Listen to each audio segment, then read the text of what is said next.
Bueno, pues quiero agradecerles, un gusto verlos hoy. Este es el último libro, ya llegamos al sexto libro del programa de básicos y me decía un grupo que cada vez que presento un libro digo, este libro está buenísimo.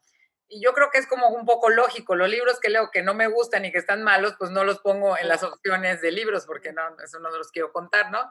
Entonces, este libro creo que es bastante como emblemático. En mi familia lo leí, lo leyó mi hermano, luego lo leyó mi mamá y como que es el libro que tenemos todos en común y del cual hablamos mucho y creo que hay muchas reflexiones muy interesantes. Entonces vamos a arrancarnos. El libro se llama The Sober Art of Not Giving a Fuck, que se traduce, que yo creo que no está muy bien la traducción, pero se traduce como el sutil arte, de que no te importa un carajo, ¿no? Es un poco la idea. El autor es joven, Mark Manson. Él nació en Texas en el 84, él se muda a Boston, empieza su carrera en negocios internacionales, se gradúa en el 2007 y 2 años después empieza un blog. Y en ese blog él empieza a escribir sobre las relaciones, elecciones de vida y todo. Y después de ese blog publica su primer libro, que era cómo atraer a las mujeres a través de la honestidad, que era todo el tema que él tenía de relaciones interpersonales. Luego publica este libro que vamos a ver y el último que publicó es Everything is Fog y es un libro sobre la esperanza. Les recomiendo mucho sus blogs, están muy buenos, él es súper ameno y todo. Les puse ahí la página, pueden entrar, tiene muchos artículos y todo, bastante ameno, ¿no? En la manera de redactar, como muy jovial, y creo que eso me gusta. Procuraré en este libro, al igual que los anteriores, pero creo que sobre todo en este, cuidar mucho cuando yo dé alguna aportación, porque sí la postura del autor a veces como que nos puede pegar, o sea, cuando lees el libro es así como, ay, está muy fuerte, pero pues así está el autor y así les voy a decir las cosas. Y ya cuando sea algo mío, les hago un paréntesis ahí para comentarles y que vean que ya soy yo la que está hablando. Okay. La estructura del libro son 9 capítulos y te va llevando en los primeros 5 es no lo intentes, así como tira la toalla, la felicidad es un problema, tú no eres especial, aunque tus papás te hayan dicho que sí, el valor del sufrimiento en tu vida, y luego entra con los elementos claves. Siempre vas a estar eligiendo, estás equivocado sobre todo lo que sabes, el fracaso es lo que te ayuda a moverte, la importancia de decir no, y cierra, creo, con el mejor capítulo, y luego mueres, ¿no? O sea, como con el cierre de todo esto en cuanto a la vida. Entonces, la idea de este libro, y cuando él empieza, ¿no? En cuanto a esto, él lo que dice es, no lo intentes, ¿no? Entonces, él empieza con una historia de Bukowski. Y Bukowski, ¿quién era? Era un alcohólico, tal cual, y te empieza a contar sobre él, uno típico que quiere ser escritor, pero pues no escribía mucho, y entonces llegaba a su departamento y empezaba a escribir, y luego se ponía a tomar y se dormía, y así era toda su vida, con un trabajo mediocre, una vida mediocre, y de repente una casa editorial muy pequeña le dice, oye, me interesa lo que tú escribes, y empieza él a publicar sus novelas, y 1, 2, 3, 4, 5, 6 novelas, y empieza a publicar sus poemas y todo, y él dice que en este Y momento tenías que ver lo de Tío Juan. nos imaginaríamos nosotros que este, Claro. nos imaginaríamos nosotros en ese problema que tú dijeras, bueno, ya, y se superó y logró todas sus metas y el éxito, y él dice, no, seguía siendo un alcohólico, seguía estando solo en la vida, no tenía nada, pero alcanzó el éxito personal. Y es tanto eso que el momento de morir en su tumba, él pide que pongan la frase, no lo intentes, ¿no? O sea, no lo intentes. Entonces, ¿por qué empieza el libro con esta historia? Porque dice que tenemos un error de concepción. Y el error que tenemos es que se nos ha asociado el tema de superación personal con éxito, ¿no? O sea, como para tener éxito te tienes que superar como persona. Y el autor dice que eso es una mentira total. Hay personas muy exitosas que no tienen nada de superación personal, son unos perfectos imbéciles en la vida, pero muy exitosos. Y hay personas que se han superado en la vida, hay personas muy valiosas, pero que no tienen éxito en la vida. Entonces, esto no va de la mano. ¿Cuál es el problema? Que estamos en una cultura que está obsesionada con el tema de expectativas positivas, ¿no? Entonces, recibimos por todas partes, hay que ser más feliz y sé más saludable y sé el mejor y sé más exitoso y sé el más popular. Y el problema que él ve con esta cultura es que estamos teniendo un enfoque en lo que nos falta. Entonces, ¿qué sucede? Nos pasamos toda la vida anhelando todas estas cosas que nos dicen que nos hacen falta y estamos intentando demostrarle a todo el mundo que podemos ser más felices, que podemos ser mejores, que somos más populares que los demás y que somos más exitosos. O sea, la vida se ha convertido en esta carrera por demostrar que somos mejores en todo esto. Y él dice que el perro más pequeño ladra más fuerte. Entonces, todas esas personas que tú veas que te dicen que están súper felices y que su vida está súper perfecta, lo más seguro es que su vida sea una mierda. Y esas personas que te dicen que ellos han alcanzado todo en la vida y que tienen equilibrio y que tienen todo bajo control, no le creas nada. Las personas que realmente alcanzan esto y logran esto son personas que no tienen que andarlo diciendo porque simplemente lo viven y lo disfrutan tal y como es. Entonces, ¿cuál es la clave que nos da el autor para una buena vida? Que te importa un carajo menos cosas. O sea, él dice, el punto acá es que siempre te va a importar algo, pero que te importe un carajo menos cosas. No te pueden importar tantas cosas y no te puedes desgastar por tantas cosas. ¿Por qué? Porque dice que caemos sin darnos cuenta en este ciclo de retroalimentación del infierno.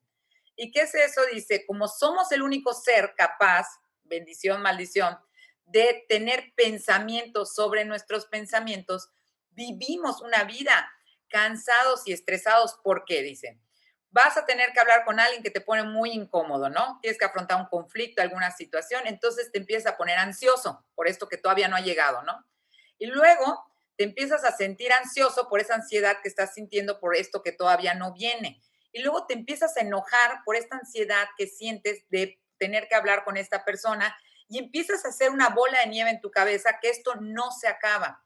Y dice, ¿y por qué no se acaba? Porque todo lo que nos rodea, todas las redes, el Facebook, el Instagram, el Pinterest, nos muestran una felicidad total y vidas maravillosas. Y dices, o sea, ¿qué onda? O sea, todas mis amigas están guapas y todos tienen familias felices y todo está perfecto.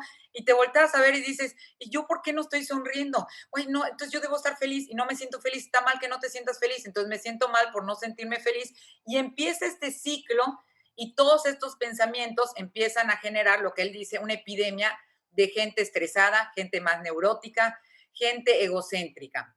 ¿Qué es lo que él dice? Que te importe un carajo lo que digan los demás. Entonces, no importa cómo estén los demás, no importa lo que opinen los demás. Si tú te sientes mal, ¿qué importa? Siéntete mal y este es tu momento de sentirte mal. Si estás triste, ¿qué importa? Tenemos que dejar de estar esperando esa felicidad total y maravillosa porque no va a llegar. No hay momentos totalmente perfectos. ¿Por qué? Porque él te dice, la vida es un ciclo que va avanzando y que nos va llevando de una manera u otra a ir afrontando problemas. Entonces, lo primero que nos recomienda el autor es, deja de estar buscando esa felicidad total que solo existe en las redes sociales y deja de estarte causando como este harakiri mental, esa es mi palabra, obviamente no es del autor, ese harakiri mental de tengo que estar más feliz y tengo que verme mejor y tengo que ser mejor madre con mis hijos y tengo que tener el mejor evento. Entonces, deja de preocuparte tanto por eso porque si no, eso es lo que te va a desgastar y va a ir absorbiendo toda tu energía. Entonces, ¿cuál es el problema actual que tenemos como sociedad? Dice, se han cruzado los problemas. Antes teníamos una crisis material, o sea, no habían las cosas suficientes y la gente vivía de manera muy precaria y tenían muchas necesidades, ¿no? Paréntesis mío, mi abuela tuvo 12 hijos y no habían pañales desechables, o sea, ese es un gran problema, ¿no? 12 hijos y pañales de tela de estarlos lavando. Dice, la gente tiene todo lo material resuelto. Tienes tu pantalla plana, te entregan tu comida a tu casa, o sea, tienes Netflix y las series nunca se acaban. La crisis que tenemos ahora es una crisis existencial. O sea, los problemas de salud están relacionados con estrés, ansiedad y depresión que se nos dan, no porque no tenemos las cosas básicas para vivir, porque queremos más. Y entonces él dice que está la ley del revés. Mientras más quieres sentirte mejor, mientras más quieres superarte, peor te sientes y más insatisfecho. Entonces dice él, pareciera una locura lo que estoy diciendo, pero piénsenlo un poquito, dice el autor. Cuando tú estás deseando pura experiencia positiva en tu vida, eso es algo malo, esa es una experiencia negativa. Cuando tú aceptas que hay experiencias negativas en la vida y que puedes aprender de eso, eso es algo positivo para ti. Entonces tendríamos que darle la vuelta, dice él. Deja de estar buscando esa perfección y esa felicidad, porque eso no es sano, no es bueno para el ser humano. Ese carita feliz forever y toda la vida perfecta. La vida real del ser humano es una vida con sufrimientos, con situaciones negativas. Y cuando lo entiendes, entonces descansas y dices, este no es un momento de Instagram, pero no pasa nada, estoy divertida. O sea, me tomé la foto y salí medio visca, pero veo ese momento y me vuelvo a reír, ¿no? Entonces me puedo disfrutar esos momentos sin verlos a través de las redes. Entonces, ¿qué es lo que tenemos nosotros que entender? Y dice él, Albert Camus habla que nunca seremos felices si continuamos buscando en qué consiste la felicidad y nunca vamos a vivir si seguimos buscando el sentido de la vida. La frase del no lo intentes es deja de estar buscando el momento perfecto, el objetivo perfecto, la situación perfecta para empezar a actuar.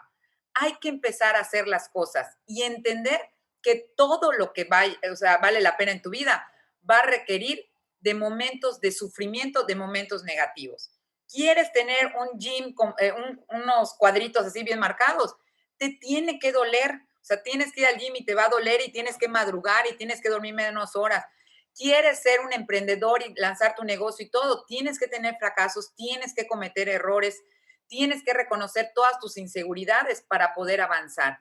Deja de estar esperando que sea una experiencia maravillosa.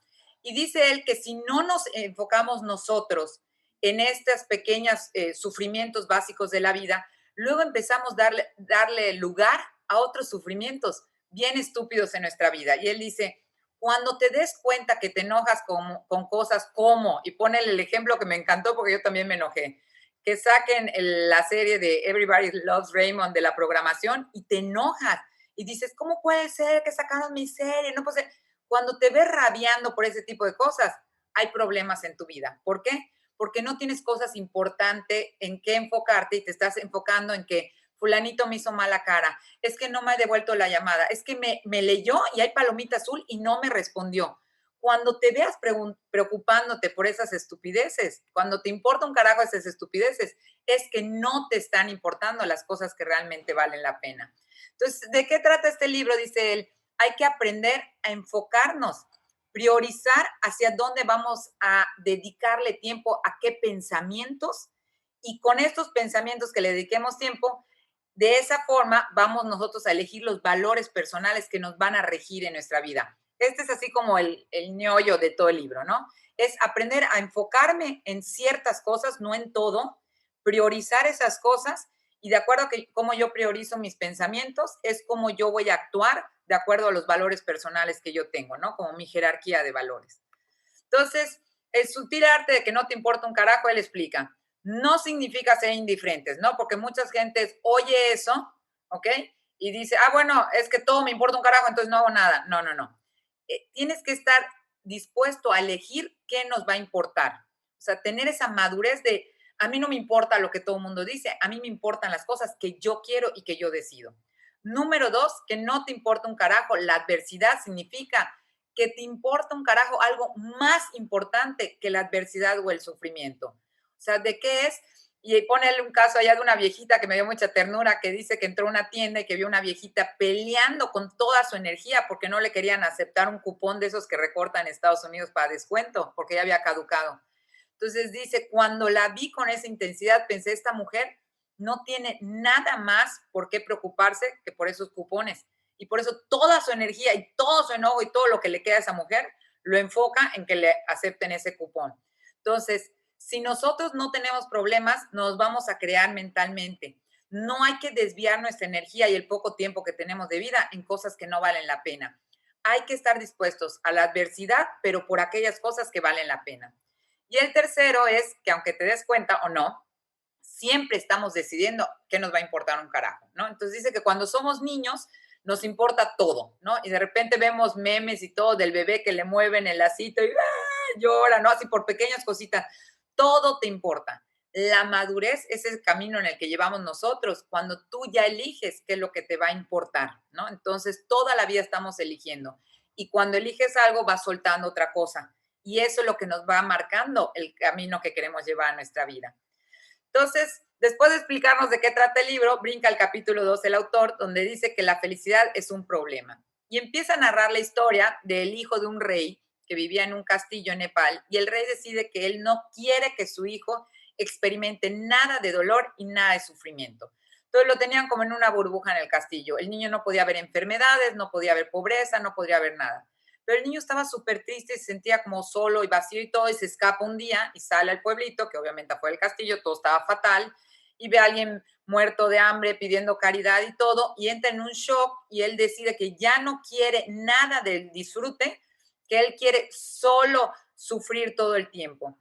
Y entonces él empieza a vivir allá y empieza poco a poco a ayudar a la gente y empieza como a vivir así en comunidad y se da cuenta de que aún viviendo en el sufrimiento, él puede experimentar la felicidad.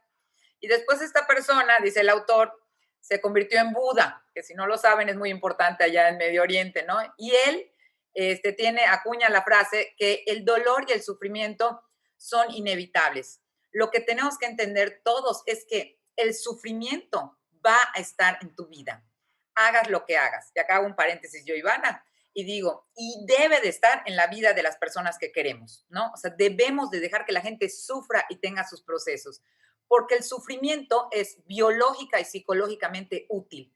Nos ayuda cuando sufrimos nosotros, cuando estamos experimentando algún dolor físico, oye, me agarré esto y me quemé, aprendes y con eso puedes tú ir tomando decisiones y puedes establecer los límites que tienes tú como personas y las posibilidades. El dolor físico y psicológico es tan similar que cuando tienes un dolor psicológico, muchas veces buscamos la analogía física. Es que siento como si me hubieran pegado, así un golpe en el estómago cuando alguien te rompió el corazón, ¿no? Entonces dice él, ¿por qué? Porque van hacia el mismo punto, tienen una enseñanza. Y aquel que te rompió el corazón y aquella mesita de té con la que te pegaste tu dedito chico del pie que te dolió como la maíz, las dos situaciones tenían algo que enseñarte en la vida. Entonces, tenemos que entender que los problemas no se van a ir nunca de tu vida, solo van mejorando. La solución de un problema, dice el autor, siempre va a crear otro problema. Entonces, aquellas personas que dicen, no, yo mi sueño es una vida sin problemas, él dice, no han entendido qué se trata esto. La vida se trata de tener problemas, pero ir mejorando los problemas. Y él dice que si hubiera un superhéroe, sería el panda de la decepción. Y me encantó porque encontré en Google la imagen y él dice que sería un osito tal y como este, ¿no? Con su camisetita, su antifaz y llegaría ahí con su daiquiri a tu puerta y te tocaría. Y su superpoder sería decir las cosas que nadie dice, decir las cosas como son. Entonces, él tocaría la puerta de un papá y le diría, nada más quiero decirte que no hay manera de que tú seas el mejor amigo de tu hijo adolescente. Él es tu hijo y tú eres papá. Así que deja de intentarlo. Y solo te diría eso y se daría la vuelta y se iría, ¿no? Y tocaría la puerta y te diría, esa relación tóxica que tienes con esta persona no se va a solucionar, es tóxica y no hay nada que pueda hacer al respecto para cambiarlo, aunque él te haya dicho que sí. Y se daría la vuelta y se iría. Y dice que este es un superpoder porque la gente no está dispuesta a decir todas estas cosas como desagradables que muchas veces no queremos oír. Entonces, si el panda de la decepción tuviera ese poder, ¿qué haría? Haría que nos quitáramos nosotros la máscara muchas veces y entendiéramos que la felicidad es ir resolviendo esos problemas. Dice que la felicidad no es un lugar donde llegas, sino es una acción en progreso. O sea, conforme vas resolviendo problemas, tú vas alcanzando la felicidad. ¿Cuál es la verdadera felicidad? Es encontrar los problemas que disfrutas resolver. Entonces dice él, cuando tú tienes un problema de salud, entonces yo, Ivana, tengo un problema de sobrepeso y yo quiero hacer ejercicio, ¿no? Entonces, bueno, mi problema de salud lo voy a resolver haciendo ejercicio. El hacer ejercicio me genera un nuevo problema. ¿Cuál? Tengo que establecer yo un horario para hacer ejercicio. ¿Y qué problema es ese, Ivana? Bueno, que ese horario que voy a agarrar se lo tengo que quitar a algo más. Entonces, ya me siento mala madre porque estoy haciendo ejercicio y ya no veo a mis hijos. Bueno, entonces ese problema ya de sentirme mala madre que no veo a mis hijos, ¿cómo lo resuelvo? Los problemas van a ir surgiendo uno tras otro y de eso se trata la vida. Entonces hay que disfrutar los problemas como vienen. ¿Cuáles son los dos errores más comunes? Uno, la negación. No, yo no tengo ningún problema, Ivana. Capítulo 2 del libro, yo no sé de qué me hablas. Mi vida está perfecta. Él dice que esas personas o están drogadas o deberían de estar en el psiquiátrico, porque todos tenemos problemas y eso es bueno. Y la mentalidad de víctima. ¿Qué es la mentalidad de víctima? Sentir que yo por tener un problema, por tener una situación, la gente debe tener como consideración conmigo. Entonces, ay, pobre Ivana, está divorciada, entonces le hablamos así con cuidado. A ver, espérate, o sea, mi persona divorciada, no tengo por qué hablarte con más cuidado que a nadie, o sea, te trato igual que todo el mundo. Esa mentalidad de víctima, de pobre de mí, que tengo un problema, o eso de yo no tengo ningún problema, son los dos peligros más grandes para alcanzar la felicidad. Y él dice que para identificar los problemas debemos tener cuidado con las emociones. ¿Por qué? Porque las emociones son signos que tenemos nosotros, signos biológicos que nos deben de servir para dirigirnos hacia un cambio, hacia una toma de decisión. Pero las emociones son meras sugerencias. Cuando tú tienes una emoción positiva, normalmente es por una recompensa por algo que hiciste bien, ¿no? Entonces salgo yo a correr y todo y me siento así como cool. O sea, esa es la recompensa que tienes por haber tomado una acción correcta.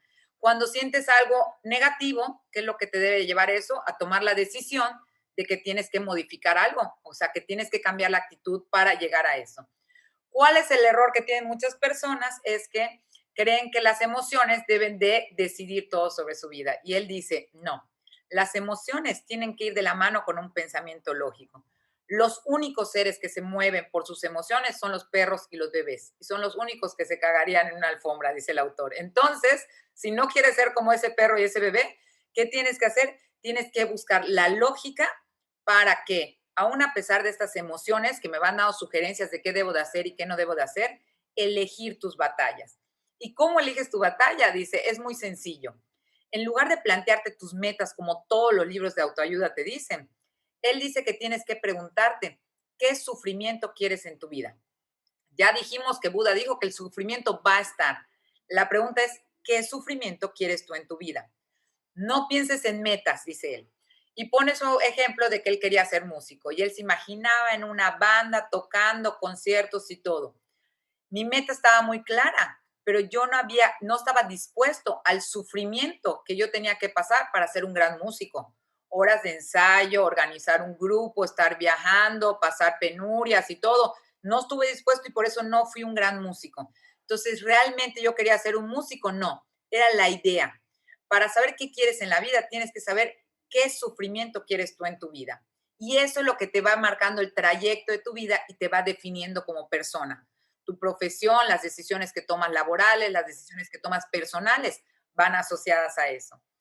Y ya que descubres que el sufrimiento va a estar en tu vida y viene el oso de la decepción y te dice, hagas lo que hagas, vas a tener problemas de aquí a que te mueras, viene el capítulo 3 y el autor te dice, ¿y te acuerdas que te dijeron que eras especial? No eres especial para nada. Y empieza él con una historia de Jimmy, que era un amigo que él tenía y que Jimmy era el típico así cool, buena onda, que yo creo que todos conocemos un Jimmy, que cada vez que lo veía tenía un proyecto nuevo, una idea nueva, había hablado con alguien famoso, iba a desarrollar un app que iba a cambiar el mundo y proyectos y proyectos e ideas y todo. Y Jimmy simplemente nunca hizo nada. Y cada vez que le decía, bueno, Jimmy, ¿qué pasó con lo de tu app? No, a veces eso no se dio, pero no te preocupes, ahora tengo otra idea y todo. Bla, bla, bla. Oye, pero ¿qué es lo que le faltó a Jimmy? Le faltó realmente estar dispuesto al sufrimiento que implicaría desarrollar todos esos proyectos que tenía. ¿Y por qué no lo dijo y lo hizo? Dice que Jimmy, al igual que la mayoría de nosotros, es víctima de esa cultura de autoestima de 1960. 1960 decidieron que todo el mundo deberían de subir la autoestima de la gente y empezaron a redondear calificaciones para que los alumnos no se sientan mal, a dar premios no al equipo que gane, sino a participación porque hiciste tu mayor esfuerzo y hacernos creer que cada uno de nosotros es excepcional, o sea, que es superior a todos los demás. ¿Y qué es lo que sucede cuando nos creemos nosotros ese lenguaje que nos vendieron? Todas las explicaciones que empezamos a dar en nuestra vida, empieza una ilusión de confianza. O sea, quiero decir, empiezas a creer que todo lo puedes. Yo con soñar lo puedo, tú decrétalo. Si tú dices un viaje al mes, se te da. Y dice, ¿qué es lo que pasa? Que estas personas empiezan a decretar y soñar, pero no hay acción. O sea, no hay los pasos. O sea, espérate, si quieres viajar cada mes, entonces tienes que partirte el lomo, no sé, me imagino, 3 semanas y trabajar 24 horas al día para que luego te puedas tomar una semana de cada mes. ¿Estás dispuesto a eso? No, no, no. Yo con desearlo y con tener ganas, yo puedo. Y empiezan a distorsionar esa realidad. Están como metidos en una burbuja. Y esa gente ni siquiera deja que entre el panda de la decepción. Cuando tú intentas decirle, oye, es que no te quiero desanimar, pero ¿no crees que ahorita con COVID no es buen momento de empezar? O sea, no crees en mí, no confías en mí, mis proyectos, y se ofenden. ¿Por qué? Porque tienen muy distorsionada la realidad sobre sus capacidades y posibilidades, porque se les educó creyendo que ellos todo lo podían en esta vida. Entonces, él dice que a él le gustaría como modificar un poco el término de autoestima. Alguien que tiene alta autoestima es cómo se siente la persona ante la adversidad, no ante los proyectos, no ante las ilusiones. Una persona con alta autoestima es cómo reacciona esta persona ante la adversidad, o sea, si sale más grande o más chico después de la adversidad. Y dice que el problema que hay ahorita es que la gente se cree como merecedor, ¿no? Como todos somos únicos, como todos somos excepcionales, entonces están los dos lados de la moneda, ¿no? Y lea lo que les decía hace rato de las víctimas. Como yo me siento superior y yo soy un crack, yo voy arriba de todos. Entonces nadie puede opinar, nadie me puede decir, solo yo sé cómo hacer las cosas y me inflo yo acá. Y hay las otras personas que es como yo soy único y yo vengo de un papá alcohólico, entonces merezco un trato especial. Él dice, parecieran dos situaciones muy diferentes, pero tienen la misma raíz. Son personas que los educaron en esta cultura de excepcionalidad y no se dan cuenta de que este sentimiento superior y este sentimiento como de inferioridad no son reales ninguno de los dos. Son iguales que cualquier vecino, ¿no? Dice, o sea, todos tenemos los mismos problemas. ¿Y qué es lo que sucede? Dice, como la mayoría somos promedio, tendríamos que entender que este mundo excepcional que estamos buscando, ese mundo que vemos en las redes, requeriría mucho sufrimiento. O sea, si queremos sobresalir y de verdad quieres ser excepcional y quieres ser el mejor músico y quieres ser el mejor en tu giro, lo que quieras, serían miles de horas, tiempo, sufrimiento, tendrías que dejar de ir a fiestas, tendrías que dejar de gastar dinero. ¿Estás dispuesto a ser excepcional? Y es ahí como la gente como que dice, pues mejor me quedo acá en medio. ¿Por qué? Porque no estamos dispuestos a trabajar por esto.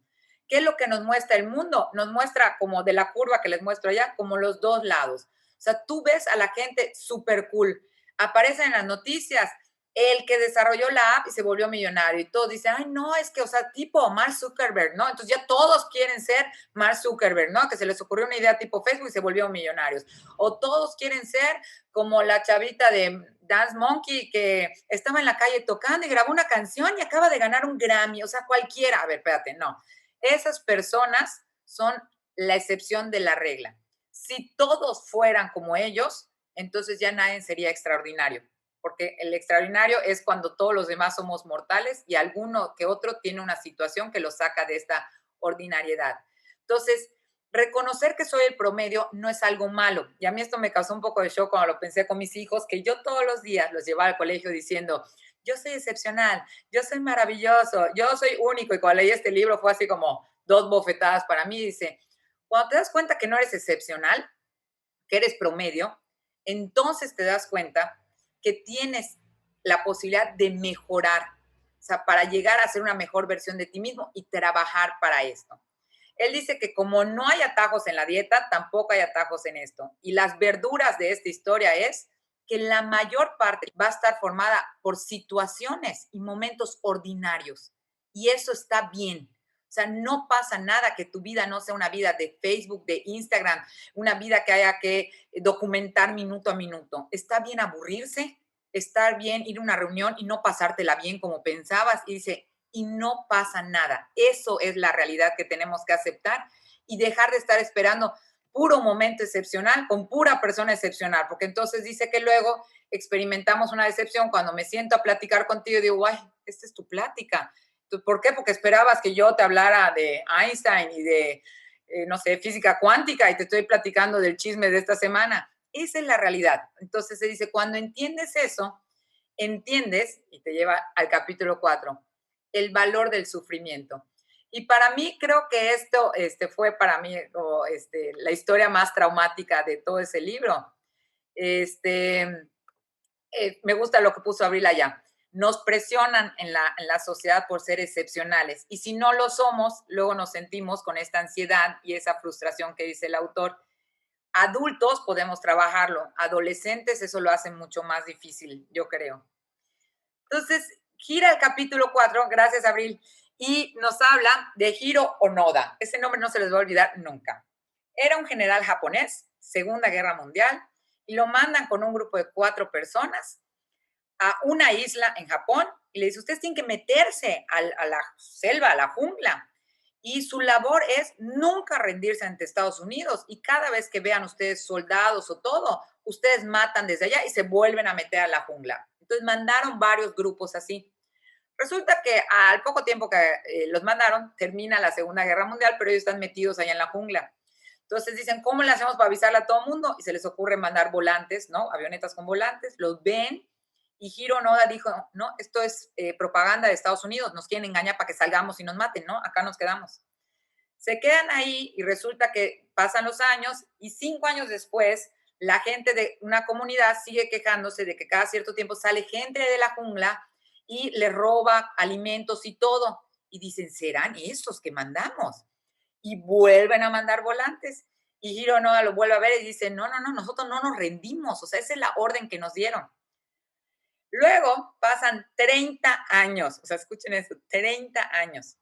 Y es cuando matan a uno de los que estaba con Hiro Noda, cuando va por comida y lo matan los del pueblo, porque le estaban quitando la comida, y dicen, este estaba con el general, que dicen, está ahí, entonces ya se vuelve así como pie grande, ¿no? Como una leyenda.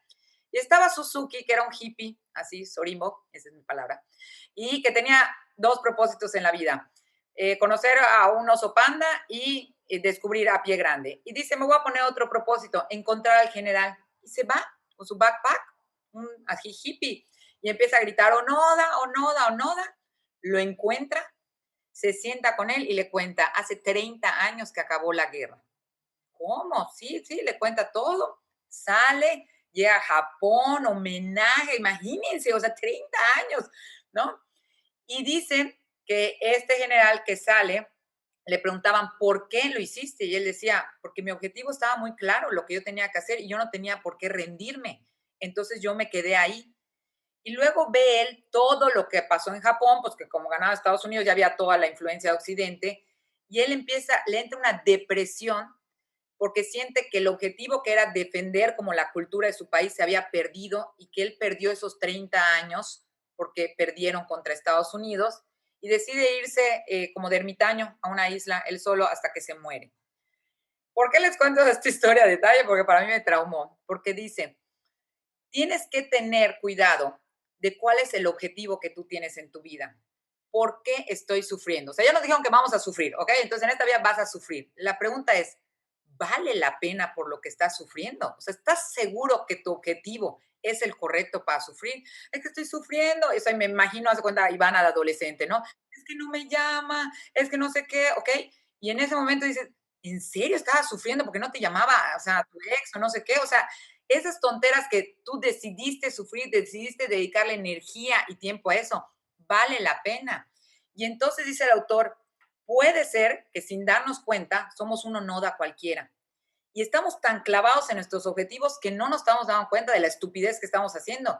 Y se acerca tu mamá y se acerca tu amiga y te dice, date cuenta, deja de clavarte en esto, deja de ensañarte en esto y tú sigues y tú sigues. ¿Por qué? Porque estás como en el general, ya me puso mi objetivo y hacia allá voy y nadie me puede cambiar. Entonces él dice que vale la pena, que el sufrimiento va a tener valor, pero si lo enfocamos hacia un objetivo correcto, ¿no? Entonces, ¿cómo podemos nosotros trabajar con esta conciencia? Él dice que está la cebolla del sufrimiento. Entonces son como capitas. En primer lugar es entender tus emociones. Después de esto es, o sea, ¿qué me causa esta situación que estoy viviendo, esto que estoy decidiendo? ¿Por qué siento estas emociones? Y lo más importante, ¿cuál es la causa raíz de esto que estoy sintiendo? Y él pone 2 elementos que para mí son fundamentales, el valor y la métrica. Y él dice, tú determinas a qué le das valor. O sea, ¿qué es para ti un éxito o un fracaso? Para Onoda era un éxito que él siguiera ya, 30 años escondido y no me han atrapado. O sea, soy un crack, ¿ok? Para todos los que estábamos afuera, era un pobre fracasado perdido en medio de la nada, ¿no? Pero para él era un éxito. Dice que para lo que tú le des el valor es lo que va a determinar si lo que tú has sido es un éxito o un fracaso y los estándares con lo que tú mides esto. ¿no? Entonces, cuenta el autor que esto de la valor del sufrimiento lo podemos entender con dos estrellas de rock. La primera es Dave Mustaine y la segunda es Pete Best. A los dos les pasó lo mismo. Antes de que sus bandas se volvieran famosas, los sacaron de la banda y luego sus bandas se volvieron famosas. ¿Cuál es la diferencia? Dave Mustaine lo sacaron y él dijo, mi objetivo en la vida va a ser, o sea, ahí está su métrica, armar otra banda y ser más famoso que estos que me acaban de votar. Y él fundó Megadeth, que yo no conozco, pero resulta que es así como gran cosa, ¿no? Vendió 25 millones de álbumes, una banda de las más famosas, pero él siempre se consideró un fracasado porque de la banda que lo sacaron fue Metallica. Entonces, aunque para todo mundo él era un exitoso, él siempre se sintió fracasado porque su métrica era ser más famoso que Metallica y nunca lo logró. El otro caso es Pete Best. A él lo sacaron de los Beatles antes de que se volvieran famosos. Empezó a deprimirse, se intentó suicidar, fracasó en su suicidio y después de eso conoció a su esposa y se casó y tuvo sus hijos y fue feliz. Y cuando le decía, no estás traumado porque a ti te sacaron de los Beatles, tú pudiste haber sido súper famoso. Y él decía, no podría estar más feliz con esto que me pasó. Si yo me hubiera quedado en los virus, jamás hubiera conocido a mi esposa y nunca hubiera podido tener esta familia que tengo que me hace tan feliz. Para todo el mundo él era un fracasado porque lo sacaron de los virus y él se considera exitoso. Si quieres cambiar el enfoque del problema, dice el autor, tienes que cambiar el valor o cómo mides el éxito o el fracaso. ¿Cuál es el problema? Que muchas veces estamos midiendo nuestra vida en valores inútiles. O sea, yo mido el valor de algo por el placer que me ocasiona, o por el éxito material que yo tengo, o por tener razón, o por mantenerme positivo todo el tiempo. Está bien lo que estoy haciendo, porque yo sigo feliz, y acá vamos, y luchamos con la vida. Y él dice, no, o sea, eso es lo que va a medir, eso es lo que va a determinar si esto es un éxito o un fracaso tu vida. Haz un lado esos valores inútiles. Entonces, ¿qué valores hay que buscar? Dice el autor, valores que estén basados en la realidad, que sean socialmente constructivos y que sean inmediatos y controlables, ¿ok? Pura cosa que esté en tu círculo de control, cosas que tú puedas cambiar, ya les puse unos ejemplos. Y hacer a un lado todo lo que depende de la opinión de los demás. Cuando tú eliges estos valores positivos en tu vida, cuando tú eliges sufrir por este motivo, o sea, que te importa un carajo esto, dice el autor, es cuando puedes priorizar y tomas decisiones que te llevan a mejores problemas y actúas de tal manera que tú sientes esta felicidad o esta plenitud de vida. Cuando nosotros priorizamos mejores valores, nos importan mejores cosas, tenemos mejores problemas y tenemos mejor vida. Y todo lo demás nos importa un carajo, ¿no? Entonces, ¿qué dice el autor? Tiene que importarte aquello que realmente es importante. Entonces, como toda la vida estamos nosotros eligiendo, dice el autor, lo que nos hace empoderarnos o sentirnos víctimas es esta capacidad de decisión. Si yo ahorita te digo, ¿sabes qué? Necesitas salir y correr 12 kilómetros y si no lo haces, mato a tu familia, te sientes víctima. O sea, es que me obligaron y, ¿ok? Ahora, si tú te pones tus tenis y dices, ay, hoy voy a correr 12 kilómetros, hasta sonriendo, ¿no? Te los echas feliz de la vida. ¿Por qué? Porque tenemos nosotros esta capacidad de decisión. Y para eso nos cuenta la historia de William James. William James, de 3 hermanos, el tercero, la oveja negra. 1000 problemas de salud súper raros. Sus hermanos, los dos súper exitosos, cada uno en su área. Su papá le dice, tienes que hacer algo con tu vida, o sea, eres un loser. Lo mandan a la escuela de medicina, sale de la escuela de medicina y dice, papá, tenían lana. Me quiero ir a una expedición al Amazonas. Te manda al Amazonas para que seas así, descubre algo por el amor de Dios, ¿no? Se va, se enferma más, lo abandona la expedición, tarda años en volver y cuando el otro ya quería suicidarse porque no soportaba su vida, decide hacerse un propósito. Dice, durante un año nada más voy a creer que yo soy responsable de todo lo que me pase. Si mi vida sigue igual de mala después de un año, me suicido. Y después de eso se volvió el padre de la psicología americana, ¿no? Súper famoso, que de las personas más influyentes en todo el tema de psicología. Y dice él, realmente, dice el autor, ¿qué es lo que cambió? Saber que no siempre vamos a controlar lo que nos pasa, pero sí siempre controlamos cómo interpretamos lo que nos pasa y cómo respondemos. Y acá hace una división el autor súper buena. Muchas veces la gente dice, es que esto no es mi culpa lo que me está pasando. Ok, culpa y responsabilidad no van de la mano. Hay muchas cosas en tu vida que no son tu culpa, pero sí es tu responsabilidad cómo interpretas esto que está pasando y cómo respondes. Culpa es una visión hacia el pasado, ¿ok? Responsabilidad es una visión hacia el presente, ¿qué hago ahora? Y pone un ejemplo que se me hace muy bueno. Si alguien te deja un bebé en la puerta de tu casa hoy, tim, don, timbran, se va y te dejan un bebé, ¿es tu culpa? No, no es tu culpa, dice el autor. Pero sí es tu responsabilidad lo que haces con ese bebé, lo que decidas hacer, eso sí es tu responsabilidad. Entonces, tenemos que aprender a distinguir esto. Entonces, dice, cuando entendemos que tenemos responsabilidad, nosotros decidimos cómo responder ante la tragedia. Y puede decir, bueno, es que Ivana, no es justo, es que a unas personas les toca mejor vida que otros. Y él dice, sí, eso es cierto, ¿no? Entonces cuenta el autor la historia de Malala, que creo que todos la conocemos, ¿no? Una niña que decide hablar en contra del hecho que no dejaban a los niños ir a la escuela, desde muy chica, a los 11 años, a los 14 años le disparan en la frente, y dicen que si no muere, cuando ella estaba muy grande en el hospital, si salía y seguía hablando sobre eso, iban a matarla a ella y a su familia, y ella sigue hablando y gana el premio Nobel. Entonces dicen, ¿culpa de Malala haber crecido en ese lugar tan horrible? No, pero sí es su responsabilidad y su elección cómo reaccionar a esto. Y entonces él dice, nosotros no decidimos qué juego nos reparte la vida, ¿no? Y me gustó mucho esa analogía de cartas, porque como a mí me gustan las cartas, te toca tu mano. Y hay gente que le tocó mano, como esa que está en la pantalla. Entonces, esa gente que tiene salud, una familia que los quiere y todo lo que hace, así, bueno, le tocó una super mano. Y hay otros que, bueno, ni al par llegan en la vida, así de que no manches, no me tocó nada. Ok, en el juego de las cartas no gana al que le toca mejor mano, gana el que toma las mejores decisiones o elecciones durante el juego. Y eso es la vida. No es tu culpa la mano que te tocó, pero sí es tu responsabilidad las elecciones que tomes con esa mano que te tocó para jugar en la vida.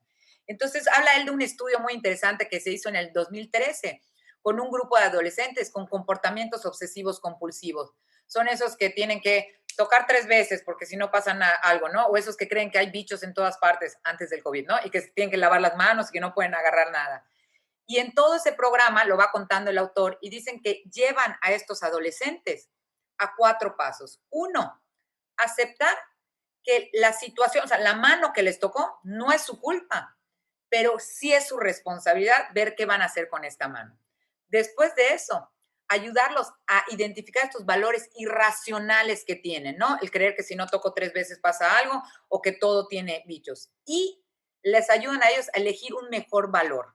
Ok, pon tú que todo tenga bichos, pero ¿qué prefieres? ¿Estar encerrado o salir? No, prefiero salir y estar con gente. Ah, bueno, entonces si prefieres salir, tienes que superar este otro valor. Y entonces los llevan a actuar, o sea, a elegir y tomar decisiones. Y empieza a platicar que en el programa empiezan a ver todos los cambios de estas personas. Obviamente sus comportamientos no desaparecen, pero logran ellos controlarlos. ¿Cuál es el peligro? Dice el autor. Que estas personas que tienen un comportamiento obsesivo compulsivo y muchas otras que conocemos, tipo Malala, sí les tocó una mala mano. El problema es que está de moda hacerse a las víctimas. Y como ahora todo mundo se ofende, ay, no le digas nada porque tiene TDA, entonces nadie lo regaña al niño porque tiene TDA.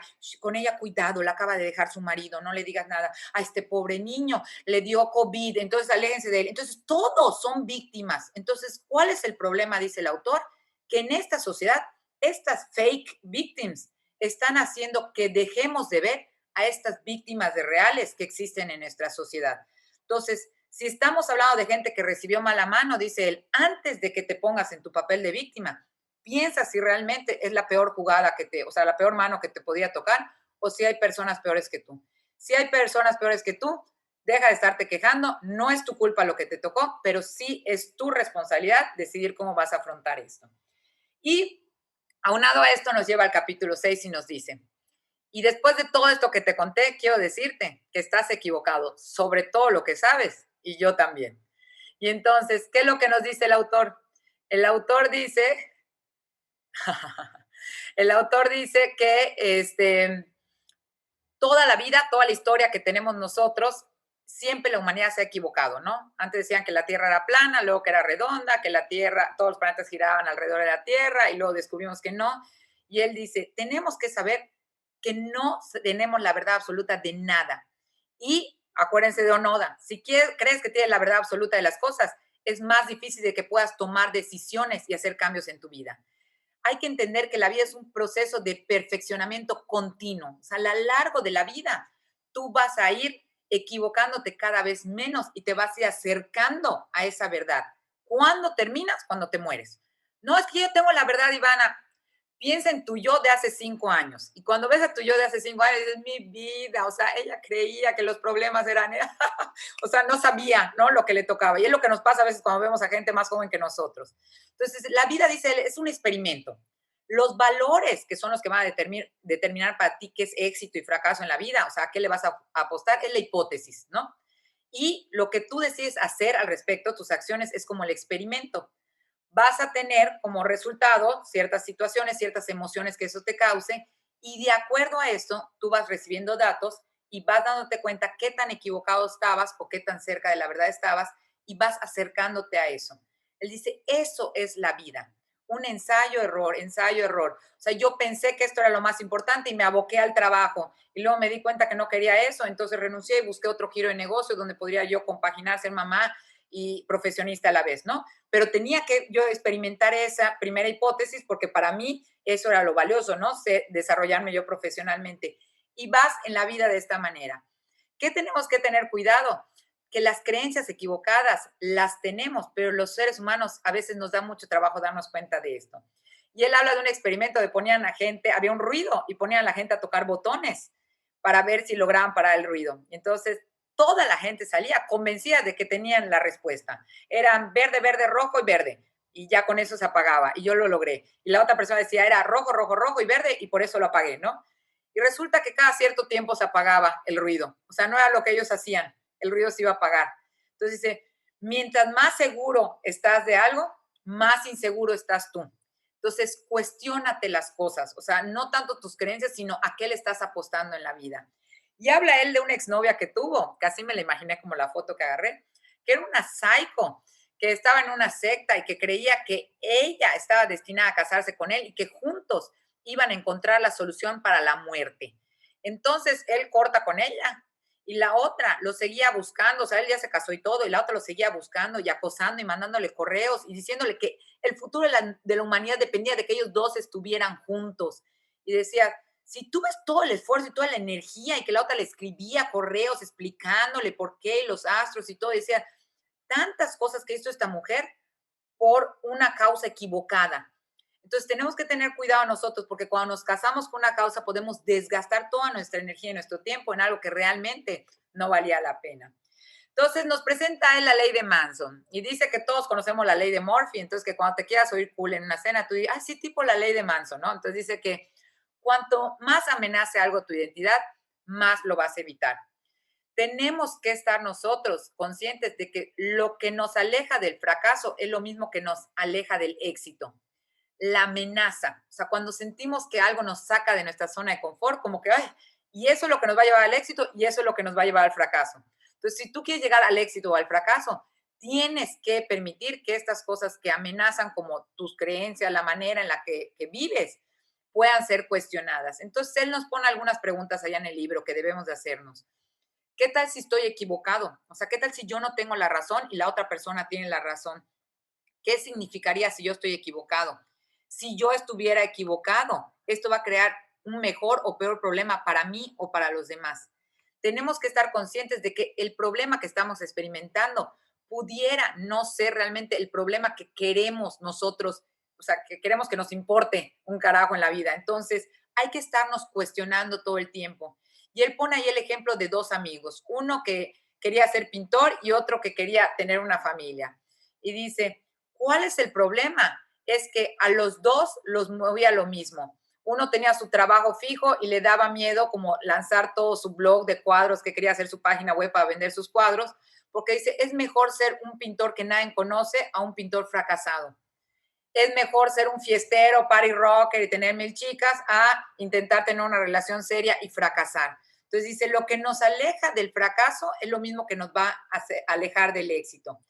Y da una recomendación. Cuando tomes decisiones en la vida, si eres tú contra el mundo, lo más probable es que tú estés mal. No seas tan terco, no seas tan soberbio y no creas que todos están equivocados y que tú estás bien.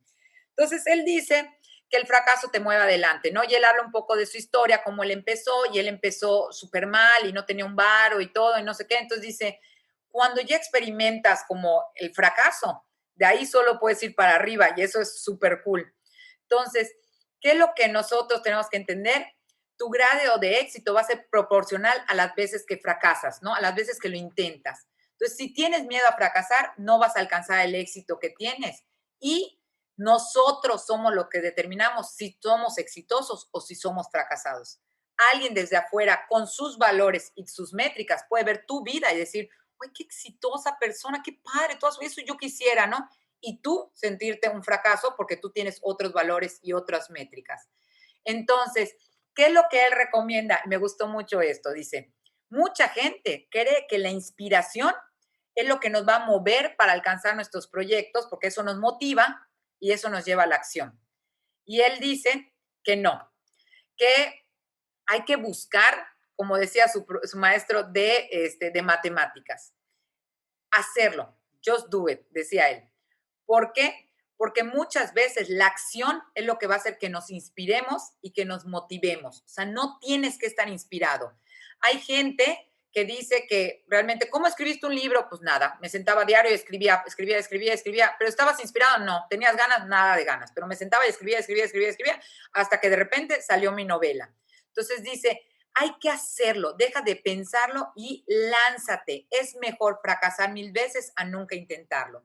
Hay un estudio que hizo Dabrowski con gente que vivió en la Segunda Guerra Mundial y coincidían todas las personas que después de ese sufrimiento que experimentaron, todos fueron mejores personas y agradecían haber experimentado eso porque los hizo sacar la mejor versión de ellos mismos.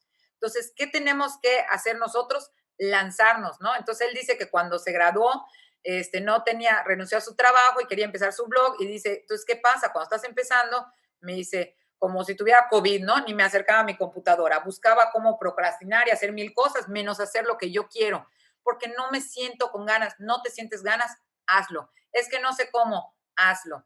Y habla de las videocaseteras, las VHS, y decía que cuando llegaba la videocasetera, sus papás le decían, es que nosotros no sabemos cómo usarla y tú eres tan bueno. Y le dicen, ¿cómo es que sabes? Yo aprieto todos los botones, enchufo y aprieto todo hasta que funciona. Entonces dicen, empieza a trabajar, no te sientes a ver tu situación, no esperes el momento ideal que no va a llegar, no esperes el momento de inspiración, hazlo, hazlo, hazlo y eso te va a llevar, en primer lugar, a muchos fracasos que posteriormente te van a llevar al éxito que estás esperando.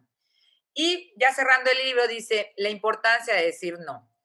Para que algo te importe, ¿no? Tiene que ser que otras cosas no te importan. Y él habla cómo empezó y era bloguero y entonces él empezó a viajar por el mundo. Entonces imagínate, le empieza a ir bien en su blog y entonces él desde Dubái, desde Hawái, Brasil y fiesta, y se da cuenta él que cuando llega a Rusia, que la gente en Rusia tiene como la cultura, la costumbre de decirse las cosas como son.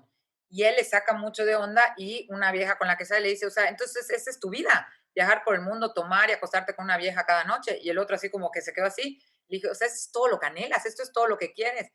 Y eso le causó a él como un shock y dijo, me di cuenta que para elegir algo tenemos que decirle no a algo. O sea, si yo valoro X, tengo que hacer a un lado Y. O sea, si yo valoro el tener una familia y la estabilidad, pues tengo que hacer a un lado la diversión y el andar con una vieja cada noche, ¿no? Si yo valoro el tener a mis 3 hijos, pues tengo que hacer a un lado el pues, tener toda mi comodidad y dejar de pensar de mí, ¿no? Por un rato. Define quiénes somos como personas, no tanto nuestras elecciones, sino aquellas cosas que rechazamos, aquellas cosas que dijimos no para que esto nos importe. Y él hace un análisis en este capítulo sobre las relaciones y dice, esto es algo muy importante que debían de entender en las relaciones. Cuando Shakespeare, perdón, escribió Romeo y Julieta, él lo quiso hacer como una sátira del amor y la gente lo considera como un tributo al amor. Y dice, no hay cosa más ridícula que creer que el amor es como esto que hicieron Romeo y Julieta, ¿no? El quitarme la vida, el hacer esto por ti, eso no tiene lógica. Mucha gente quiere escapar de la realidad, ¿no? Y por eso me meto yo en una relación. ¿Qué hay que buscar en las relaciones? Hay que en lugar de estar buscando yo ser la víctima y que tú me salves, o yo salvarte porque yo te voy a ayudar a ser una mejor persona, o yo necesito de ti. No, dice él, una relación sólida es aquel que cada uno reconoce y afronta sus problemas con el apoyo del otro, ¿no? O sea, no se trata de que yo vaya y te ayude con tus problemas, son tus problemas y tengo que dejar que tú sufras, tengo que dejar que tú fracases para que tú crezcas como persona y aquí estoy yo para apoyarte, ¿no? Tomar responsabilidad de los problemas del otro o solicitar que tú asumas responsabilidad de mis problemas es lo que hace que muchas veces las relaciones fracasen. Entonces, él habla ahí de que tenemos que entender que muchas veces el logan de más, tener más y que lo nuevo es mejor, no es cierto. A veces menos es mejor y aquellas cosas que duran mucho son mejores, porque ahí es donde se puede establecer la verdadera confianza. Y él dice que cuando ha visto relaciones que funcionan, son personas que confían y puedes ver que confían porque no le tienen miedo al conflicto. Permiten que haya conflicto, permiten que el otro tenga situaciones que tenga que resolver y no están cada uno jugando el rol de salvador y víctima que vemos en muchas relaciones. Entonces, como la cebollita, dice él, hay que ir analizando las relaciones y él pone ahí todo un caso de infidelidad y lo empieza a desmenuzar y te da cuenta que muchas veces el tema de infidelidad en los matrimonios, muchas veces la persona dice, ay, perdón, no, no, de verdad la regué, es que a ti te amo, espérate, no es la regué, te amo y ya. Saca tu cebolla y ponte a llorar, papacito. ¿Qué pasó? ¿Qué emociones? ¿Qué elegiste? ¿Qué valoraste más que este matrimonio para elegir esto? ¿Qué fueron tus métricas para creer que eso era mejor que esto? Y cuando reconoces esto, entonces ya puede haber un cambio y ya pueden trabajar en eso para mejorar. Y cierra el libro con la última parte, ¿no? Y luego mueres. Y él empieza contando una historia de cuando él era adolescente, que él tenía un mejor amigo que era como 2 años más grande que él y fueron a una fiesta, ¿no?